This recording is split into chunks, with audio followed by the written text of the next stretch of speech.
Welcome to my channel Lavanya's little world. ఎలా ఉన్నారు అందరూ? బాగున్నారా? నేనైతే చాలా బాగున్నాను.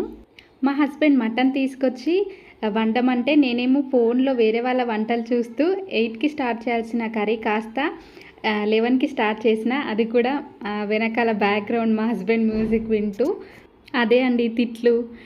ఎందుకంటారా, నేనేమో మటన్ 1 టైం చేశాను, బట్ అంత బాగా రాలేదు. ఈసారి బాగా చేయాలని చాలా వీడియోస్ చూశాను, బట్ అందులో ఒక్కరి వీడియో కూడా నాకు అంత పర్ఫెక్ట్గా నచ్చినట్టు అనిపించలేదు. సో మనమే స్పెషల్గా ఒకటి ట్రై చేసాము. సో నేను చేసిన రెసిపీ మీరు తప్పకుండా ఒకసారి ట్రై చేయండి, చాలా బాగుంది. నేను చేసిన ప్రాసెస్ యాజ్ ఇట్ ఈస్గా ఫాలో అయిపోండి, సూపర్గా టేస్ట్ వస్తుంది తప్పకుండా. ముందుగా మటన్ని చిన్న చిన్న పీసెస్ లాగా కట్ చేసుకొని వాష్ చేసుకొని అందులో ఉప్పు, కారం, ధనియాల పొడి, కొద్దిగా పసుపు వేసి మంచిగా కలుపుకోవాలి. 2 to 3 మినిట్స్ వరకు మంచిగా కలుపుతూ ఉండాలి. ఇలా చేసుకోవడం ద్వారా ముక్కకి ఉప్పు కారాలు పట్టి ముక్క లోపలికి కూడా వెళ్తుందన్నమాట ఉప్పు కారం.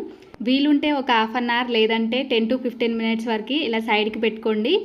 ఇప్పుడు స్టవ్ పైన ఒక ప్యాన్ పెట్టుకొని అందులో లవంగాలు, దాల్చిన చెక్క, ఒక బిర్యానీ ఆకు, అలాగే యాలకులు, కొద్దిగా జీడిపప్పులు కూడా వేసి వేపుకోవాలి. 1 నిమిషం పాటు వీటిని వేపుకున్నాక కొద్దిగా జీలకర్ర, అలాగే కొన్ని ఎండు కొబ్బరి ముక్కలు వేసి కూడా వేపుకోవాలి.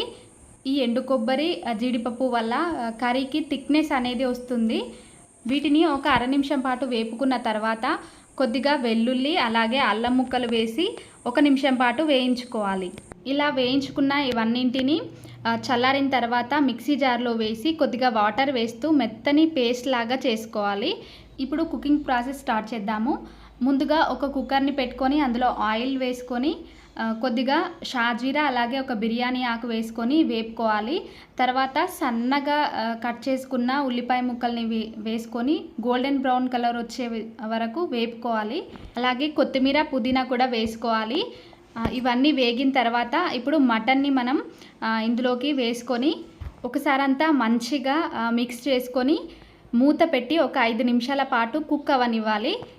5 నిమిషాల తర్వాత మూత తీసి మనం ఇందాక మిక్సీ చేసి పెట్టుకున్న పేస్ట్ని అందులో వేసేసి మంచిగా మొత్తం కలిసే విధంగా కలుపుకొని మరొక 5 నిమిషాల పాటు ఉడికించుకోవాలి మీడియం ఫ్లేమ్ మీద. ఒక 5 నిమిషాల తర్వాత మూత తీసి ఒక 2 నుంచి 3 టమాటాలు చిన్నగా కట్ చేసుకున్నవి 1 కప్ వరకు వేసుకొని మూత పెట్టి మరొక 2 నిమిషాల పాటు ఉడికించుకోవాలి. ఇప్పుడు మూత తీసి ఒకసారి మొత్తం అంతా కలుపుకొని ఇందులోకి ఇప్పుడు కొంచెం గోరువెచ్చని వాటర్ వేసుకోవాలి. చల్లనీళ్ళు అస్సలు వేయకూడదు. వాటర్ వేసుకోవడం అనేది మటన్ని బట్టి ఉంటుంది. కొంచెం ముదురుదనుకో కొంచెం ఎక్కువ వాటర్ పడతాయి, లేతదైతే కొంచెం తక్కువగా వాటర్ పడతాయి. ఇప్పుడు కుక్కర్ మూత పెట్టి ఒక 3-4 విజిల్ వచ్చే వరకు ఉడికించుకున్న తర్వాత ఒకసారి మూత తీసి చెక్ చేసుకోండి ముక్క ఉడికిందా లేదా అని. తర్వాత ఉడకకుంటే మరొక 2 విజిల్స్ అట్లా పెట్టుకొని మధ్య మధ్యలో చెక్ చేస్తూ ఉండాలి. నాకైతే ఇక్కడ 4 విజిల్స్కే ఉడికిపోయింది. ఫైనల్గా కొంచెం కొత్తిమీర వేసి దింపేసుకుంటే సరిపోతుంది. ఫైనల్గా కర్రీ టేస్ట్ అనేది అసలు ఆసమ్ ఉంది. నేనైనా చేసిందని నాకే డౌట్ వచ్చింది. చాలా బాగుంది. అలాగే సూప్ కూడా మంచి థిక్నెస్ తోటి చాలా బాగుంది, చాలా టేస్టీగా ఉంది. ఫైనల్గా నాకు కూడా మటన్ కర్రీ వండొచ్చిందో. మీరు కూడా తప్పకుండా ట్రై చేయండి. ఈ స్టైల్లో కర్రీ మాత్రం సూపర్ ఉంటుంది.